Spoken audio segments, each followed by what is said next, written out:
Alright everyone, so today in this video I'm doing a quick tip for horticultural things. And first off, these are the watermelon plants that I started inside the house. I would recommend anyone, I know watermelons grow pretty quickly and you can start them outside, I would say for the Midwest or like me, Northeast Ohio. You can start them outside after Labor Day. You can put the seeds directly in the ground. So long as you have a variety of watermelons that are a short season, so like 80 days or less. These in particular are 100-day watermelons. They are the Carolina Cross that grow up to 200 pounds, although I don't expect them to get that big. But these need to be started earlier to kind of give them the boost in the season.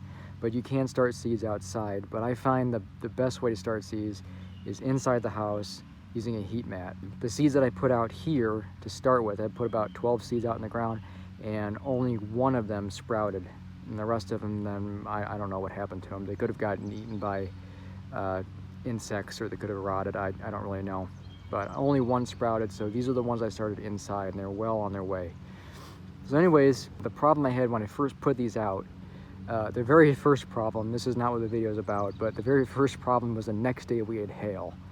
And it damaged a lot of these, but luckily I had more inside the house that I had still had saved, and I put them out here, so it kind of made up for the ones that were damaged from the hail. So today's video tip is cayenne pepper. This is just ground red pepper. This is really cheap. I think I got this for like $1.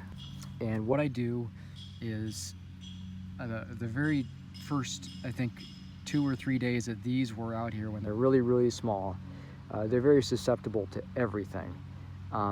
Everything wants to eat it, especially slugs or snails. And the way that I keep the slugs or the snails away from the sprouts when they're small is just spreading this around in a circle. So what I'll do is I'll take this, I'll shake it around in a circle like this. I'll make just a perimeter around that, just so there's enough on the ground here. You can kind of see some right now. There's a little bit still left there from a while ago. But if you spread that around, it keeps away the things that are that like to eat those, which is mainly the slugs. They love to crawl up on at night and eat them.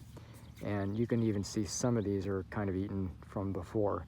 But when they were small and they're just a small little leaf sprout, it doesn't take much eating for them to completely ruin it, and then you have to start over. So what I find is this stuff works really well just by making a perimeter around it. And you can sprinkle some on the plant itself. It's not going to hurt it. You can sprinkle it all around the whole thing if you want to, but I find just making a perimeter works fine.